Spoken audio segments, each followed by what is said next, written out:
He walked into the conference room wearing a $4,000 suit and told me I was being demoted to shift supervisor. What Preston Caldwell didn't know was that I owned 54% of the company he thought he was running. My name is Wade Peterson. People call me Tank. I'm 49 years old, and I've been at Hartwell Steel and Alloys for 22 years. Started on the floor right after my second deployment with the Army Corps of Engineers. Today was supposed to be like any other Tuesday, but Preston had other plans. The conference room smelled like fresh paint and expensive leather. They'd renovated it 6 months ago. New carpet, new chairs, glass panels on the doors. The 18-foot oak table stayed. You don't replace solid oak. Preston stood at the head of it with his laptop open, pointing at a slide that said Operational Restructuring Phase 1 in letters big enough to read from the parking lot. 8 people sat around that table. All of them looked uncomfortable. A couple kept shifting in their seats. One guy clicked his pen cap over and over, then stopped, then started again. Behind Preston, his assistant Claire held a tablet like it was a shield. She stared at the floor. I sat at the far end, quiet, hands folded. Wade, Preston said, not looking up from his screen. Effective immediately, your role is being restructured. We're moving you from VP of Operations to shift supervisor. Your compensation will be adjusted accordingly. A 38% reduction to align with the new scope, $285,000 down to $177,000. Just like that. Read off a screen like a weather report. Preston was 26 years old. His mother Victoria was the board chair. He'd given himself the title of Chief Restructuring Officer about 8 months ago, never been voted on by the board. His hands had never touched a piece of machinery in this building, or any other building. His biggest accomplishment was an MBA from Wharton and 14 months at a consulting firm in Boston. I understand, I said. 2 words. He looked up for maybe half a second, then back down at his laptop. He took my calm for surrender. People usually do. I learned a few things in the Army that never left me. First is how to stay calm when something's about to blow up. You don't rush, you read the situation, you count. You breathe. Second is how to read a room that doesn't know it's already over. I've been at Hartwell Steel for 22 years. Walked in the door at 27, straight off active duty, and started on the foundry floor. Same floor I just got sent back to. I came here because a buddy from my unit told me they were hiring, and because the metals industry made sense to a guy who'd spent 6 years understanding what happens to structures under pressure. Floor worker to floor supervisor in 18 months, got my welding certifications and quality control training during that first year. Floor supervisor to plant manager in 4 years. Earned my engineering credentials through night school while running day shifts. Plant manager to VP of operations 9 years ago. Every promotion earned on results, not politics. Every year, same routine. Do the work. Skip the office games. Cash the bonus. Buy the stock. That last part mattered more than anyone knew. My wife Rebecca died 4 years ago. Cancer 18 months from diagnosis to the end. She was a nurse at the VA hospital. The kind of person who remembered every veteran's name and what they needed before they asked. Her memorial service filled 2 rooms. I wasn't there for her final week. There was a catastrophic failure in Foundry Line 2, minus a pressure vessel rupture that could have blown the whole production floor. If it had gone completely, we were looking at $28 million in equipment damage and 4 months of lost production. I stayed at the plant for 5 days straight, managed the repair personally, oversaw every weld, every pressure test, every safety check. I saved the line. I saved the production schedule. I saved 47 jobs. Nobody sent flowers. But when the bonus came that quarter, I invested every penny. $63,000 in company stock at the employee discount rate. My daughter Ashley was 14 then. My son Scott was 16. They didn't understand why their dad wasn't there when their mom took her last breath. Ashley's 18 now, starting college in the fall. Scott's 20, majoring in mechanical engineering at Ohio State. He calls me every Sunday, and he's a better man than I probably deserve. I still don't have a good answer for them about that week, but I kept buying the stock. Let me explain how a man ends up owning 54% of a $950 million company without anyone on the board noticing. It starts with a pen. Year 2 at Hartwell. The founder's son Harold walked the foundry floor every Friday.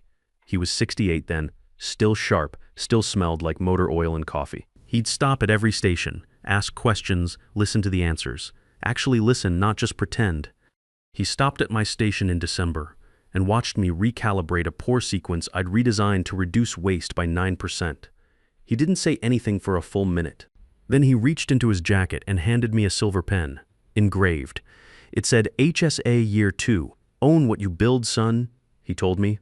Paper without equity is just paper. Harold died 7 years later. I kept the pen, and I did exactly what he told me to do. Started with the employee stock purchase plan. Hartwell offered shares at a 15% discount to employees who reinvested bonuses.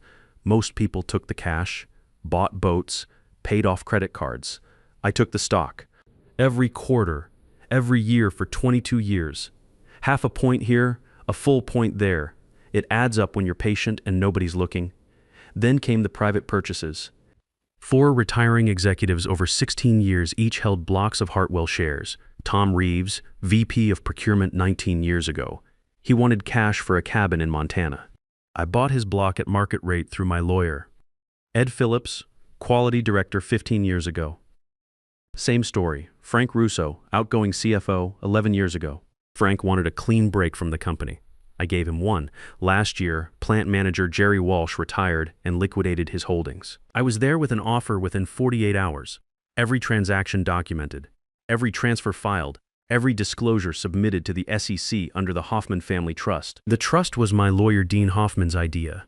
Dean and I served together, same unit, both engineers, both staff sergeants. He went to law school after discharge, ended up specializing in corporate securities. He's 52 now, and the only person alive who knows my full position. Dean set up the Hoffman Family Trust 21 years ago. He filed the structure. He tracked every acquisition. He submitted every SEC form and schedule filing when my ownership crossed 5%, then 10%, then 25%, then 50%, all public record, all sitting in the IDGER database. All legal, all invisible to anyone who didn't bother to look. The last time anyone on Hartwell's board reviewed the SEC filings was 2019, 5 years ago. By then, I was already past 40%. Dean also made sure I understood Article 7 of the Hartwell Corporate Charter, the emergency shareholder provision. He explained it to me over coffee at Murphy's Diner 6 years ago. This is your insurance policy, he said. Pray you never need it. The language is specific. In the event that any officer of the corporation takes unilateral action affecting the compensation, title, or duties of any employee holding a majority stake without prior written consent, that shareholder may invoke Article 7 to convene an emergency board session within 36 hours. I own 54% of Hartwell Steel and Alloys. Market value approximately $513 million. And a 26-year-old with an unratified title and 14 months of consulting experience had just cut my salary by 38% without asking me, the board, or his mother's general counsel. I didn't slam the door on my way out, didn't raise my voice, didn't say a word to anyone. I walked to the elevator, rode it down to the parking garage, sat in my truck for exactly 2 minutes. Rebecca's photo was still clipped to the sun visor, her laughing at our son's high school graduation. Then I called Dean Hoffman. He answered on the first ring. I've been waiting for this call for about 3 years, he said. Dean doesn't rush, but he doesn't waste time either. He had the filing ready by 6:30 p.m. Emergency shareholder action under Article 7, submitted on behalf of the Hoffman Family Trust, beneficial owner of 54% of issued shares. The board was required to convene within 36 hours. While I slept that night, here's what happened. Dean's filing hit the corporate secretary's inbox at 6:32 p.m. Patricia Martinez, who'd held that job for 12 years, opened it at 7:20 p.m. while eating leftover soup at her desk. She read the first paragraph twice. Then she picked up her phone and called Gary Stevens, the general counsel. Gary didn't answer. He was at dinner with his wife. Patricia left a voicemail. Gary, we've got an Article 7 filing. Emergency shareholder action. You need to call me tonight. Gary listened to it at 9:45 p.m. while his wife loaded the dishwasher. He called Patricia back immediately. Who filed it? The Hoffman Family Trust claims 54% ownership. Beneficial owner is Wade Peterson. Gary had been general counsel for 11 years. He was 59 years old, competent, careful, and he'd been uncomfortable with what Preston did to me. Preston hadn't consulted him, hadn't asked anyone. Gary sat down at his home computer at 10:20 p.m. and opened the SEC database. He searched Hartwell Steel and Alloys. The filings loaded. He started with the most recent, an amendment filed 6 months ago. Beneficial owner, Hoffman Family Trust. Percentage, 54.0%. He scrolled backward. Years of filings. Every acquisition documented. Share transfers from retiring executives. Quarterly purchases through the employee plan. Private transactions. All of it properly disclosed, time-stamped, filed on schedule. He printed 52 pages later.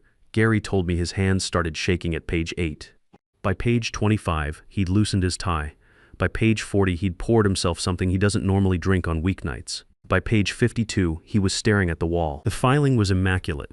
Dean doesn't make mistakes. Dean builds paper trails the way we used to build fortifications in Iraq. Every angle covered, every approach anticipated, every document cross-referenced and load-bearing. Gary called Victoria Caldwell at 11:25 p.m. She answered on the third ring, voice careful and controlled. "Gary, it's late." "Victoria, I need you at headquarters first thing tomorrow. Your son signed something he shouldn't have." "What are you talking about?" "Wade Peterson owns 54% of this company. It's in the SEC filings. Every filing since his second year. And your son just demoted him without board authorization, without legal review, and without the consent of the majority shareholder." Silence, 5 full seconds. "That's not possible. I'm looking at 52 pages that say it is." "Victoria, that man owns more of this company than every board member combined, including you." Another silence, longer this time. "Article 7 has been invoked," Gary continued.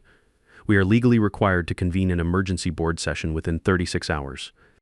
That puts us at Thursday morning, 10 a.m. I need every director notified by 8 a.m. at tomorrow." Gary paused. "I also need to inform you that your son's title, Chief Restructuring Officer, was never ratified by a full board resolution, which means his authority to restructure anyone's compensation is legally questionable on its face, independent of the ownership issue." Victoria didn't speak for nearly 10 seconds after that. When she did, her voice was different, quieter. The control was still there, but something underneath it had cracked. "Does Preston know?" "No, don't tell him, I'll handle it." But she didn't handle it. Not that night. Because while Victoria Caldwell sat in her bedroom processing the fact that she'd helped her son kick a hornet's nest the size of a $513 million trust fund, Preston was on Instagram. His story posted at 11:47 p.m. showed a glass of champagne on his desk. The desk that used to be mine. The caption read, "Day 1 of the new era. First move made." He had no idea the board had already been convened. I woke up Wednesday morning at 5:30, made black coffee, fed Rex. He's a yellow lab, 11 years old, minus has stood on the back porch in the early dark. You could see the Hartwell smokestacks against the gray sky. My phone was on the kitchen table. I hadn't looked at it since Dean's text. When I finally picked it up at 6:50 a.m., I had 14 missed calls. 3 from numbers I didn't recognize, 2 from Gary Stevens' office line, 4 from Gary's cell, 1 from Victoria Caldwell directly, and 4 from Preston. I didn't return a single one. Instead, I poured a second cup of coffee, sat down in the kitchen chair, and opened a text from Janet Williams, my former floor supervisor. It had come in at 6:18 a.m. "Wade, something's happening." Gary Stevens arrived at 6 a.m. Victoria Caldwell pulled in right behind him. "Preston's not here yet. Nobody will tell us anything. But the executive floor is locked down. Conference room A is being set up for a full board session on a Wednesday." I typed back 3 words. "Thanks, Janet." "Thursday," she replied immediately. "Thursday? What?" I didn't answer. At 6:18 a.m. that morning, Gary Stevens had made one more call to Victoria. This one was shorter. "I need you at headquarters immediately. We have a situation." Victoria arrived at 6:40 a.m. Gary was waiting in his office with the 52 pages spread across his desk. He walked her through every filing, every share acquisition, every Form 4, every Schedule 13D amendment. When he got to the trust structure, Victoria sat down. "Dean Hoffman," she said, "his attorney, former military, same unit as Wade. He's been managing this trust for 22 years. 22 years. It's bulletproof, Victoria. Every disclosure filed on time, every threshold properly reported. This isn't a technicality. This is the largest shareholder in the company asserting rights we didn't know he had, because nobody on this board has reviewed the ownership filings since 2019. Victoria's hands were flat on the table, perfectly still. "My son demoted a man who owns 54% of this company. Yes. Without asking me. Without asking you. Without asking anyone. Yes. Using a title I created for him that was never formally ratified. Yes. She closed her eyes, held them closed for 3 seconds, convened the board. Thursday, 10 a.m. Gary nodded. There's one more thing. Preston posted on Instagram last night. Champagne on Wade's old desk. Caption Day 1 of the new era. First move made. Victoria opened her eyes. Get that off the internet. It's already been screenshotted. It's in the filing appendix. Victoria Louise Caldwell, 61 years old, board chair for 11 years, looked at Gary Stevens and said nothing. Then she stood up, walked to the window of his office, and stared down at the parking garage where Preston's BMW was now pulling into his reserved spot. He doesn't know yet, she said. No, don't tell him until Thursday. Let him walk into that boardroom thinking he's still in charge. Gary paused. Victoria, are you sure? My son needs to learn what a room looks like when it's already decided. Meanwhile, I sat in my kitchen and watched Rex sleep on the floor by the back door. My phone buzzed again. Preston's name, the 5th call. I picked it up, looked at the screen for 2 seconds, and set it back down on the table. Face down, the phone kept buzzing through Wednesday. 6 more calls from Preston, 2 more from Victoria's office. One from a number I traced later to Patricia Martinez's desk line. I didn't pick up any of them. I spent Wednesday doing exactly 3 things. I drove to the hardware store and bought a new hinge for the back gate that had been sticking since October. I replaced it. Took 40 minutes. Then I drove to Murphy's Diner on Route 9, the one with the vinyl booths and the waitress who's been there longer than I've been at Hartwell. I ordered black coffee and a turkey club, and I sat in the booth by the window and ate lunch like a man with nowhere to be. At 3:15 p.m., Dean called. I picked up on the first ring. Boards confirmed for tomorrow 10 a.m. All 9 directors notified and attending. Good. Gary Stevens' office sent the formal notice to every director at 11 a.m. this morning, attached the Article 7 filing and the complete ownership documentation. Every page, so they've all seen it. They've all seen it. I spoke to Gary directly an hour ago. He's not hostile, Wade. He's embarrassed. He told me he's been general counsel for 11 years and never once pulled the ownership filings. Said he assumed the institutional knowledge was current. It wasn't. No, it wasn't. He also confirmed that Preston's title was never ratified. No board resolution. No vote. Victoria created the position by executive memo and installed her son into it. 3 directors objected at the time. She overrode them. Gary has the documentation. I leaned against the kitchen counter. Rex looked up from his spot by the door. What's the mood? I asked. Cold. Gary described it as controlled fury. The directors are angry, Wade. Not at you. At the fact that a 26-year-old with an unratified title demoted the majority shareholder of a $950 million company and nobody in the legal department was consulted. Victoria, she's been in Gary's office most of the day, hasn't spoken to Preston. Gary says she looks like she aged 10 years overnight. I looked at Rebecca's photo on the refrigerator. She was laughing in it, holding Scott when he was maybe 8 years old. I'll be there at 9:45, I said. I'll be there at 9:30. I want to be seated when they walk in. Copy. Dean paused. Wade. Yeah. Wear the good suit. I almost smiled. Copy that too. Thursday morning, October 17th, 9:22 a.m. I put on the charcoal suit Rebecca picked out for me 8 years ago. She said it made me look like I owned something. I adjusted the tie in the bathroom mirror. Navy blue, simple knot. I slipped Harold's pen into my inside breast pocket. The engraving caught the light. I drove to Hartwell and parked in the main lot. Not the executive garage, the main lot where the floor workers park. Same spot I'd been using for 22 years. The building looked the same as it always did. Limestone and glass, the smokestacks running behind it, the Hartwell Steel and Alloys logo etched into the stone above the main entrance. I walked through the front door at 9:41 a.m. Bobby Rodriguez, the security guard who'd been working that desk for 16 years, looked up from his monitor and did something he'd never done before. He stood up. Mr. Pedersen. Morning, Bobby. He didn't say anything else, but he nodded, the kind of nod that carries weight. Dean was already in the 3rd floor corridor outside conference room, a navy suit. Black briefcase. The briefcase was the same one he'd carried through law school. Scuffed leather, brass clasps. Dean doesn't replace things that still work. You ready? He asked. I've been ready for 3 years. Then let's go own a boardroom. The doors to conference room A were frosted glass and oak. Same room I'd been demoted in 48 hours earlier. Same table, same chairs, same carpet. But today there were nameplates at every seat. 9 directors, every chair occupied. Gary Stevens sat at the far left with a stack of documents thick enough to stop a bullet. Patricia Martinez sat behind him with a legal pad. Victoria Caldwell sat at the head of the table in her usual position as board chair, hands flat on the surface, face perfectly composed and perfectly gray. At the opposite end of the table from Victoria, one empty chair. The nameplate read, Hoffman Family Trust, majority shareholder. I sat down, placed Harold's pen on the table, folded my hands. The clock on the wall read 9:58 a.m. At 9:59, Preston walked in. New suit, fresh haircut, MacBook under his arm. He walked with the confidence of a man who believed he was early to a meeting he controlled. He saw the nameplates. He saw the directors. He saw Gary's document stack. He saw Dean sitting quietly. He saw me at the end of the table. Mom, what is this? Victoria didn't look at him. Sit down, Preston. I wasn't informed of a board meeting. If this is about the restructuring rollout, I have the Phase 2 presentation ready. Sit down, he sat. Gary stood up. This emergency session has been convened pursuant to Article 7 of the Hartwell Steel Corporate Charter. The filing was submitted Tuesday evening by the Hoffman Family Trust on behalf of sole beneficiary Wade Peterson.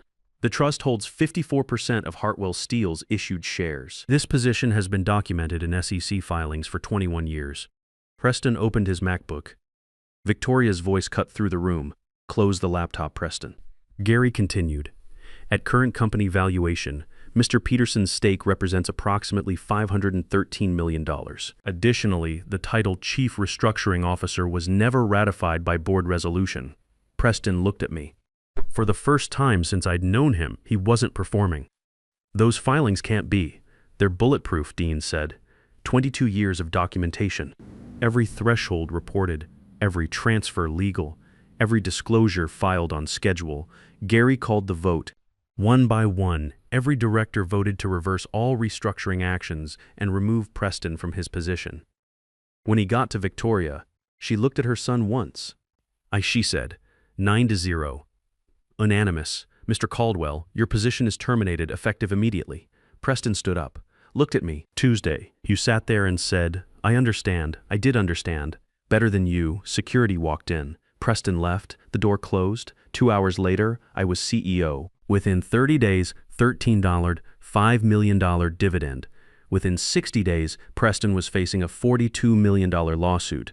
Victoria resigned 1 week after the vote. I kept the corner office. Put Rebecca's photo on the desk. Put Harold's pen in the drawer. My nameplate says CEO, but the one that matters says Peterson. Preston told a boardroom I was just a shift supervisor. He was half right. I do know every shift in that building. I know every machine by sound, every process by feel, every worker by name. He just didn't know I also owned the building. If you've ever had a boss who looked at your 22 years of loyalty like a line item to be deleted, you know how this felt. Sometimes the guy who's been quietly doing the work while everyone else plays politics turns out to be the guy who owns the place. Document everything. Be patient. And remember, sometimes power doesn't announce itself until the whole game's already changed.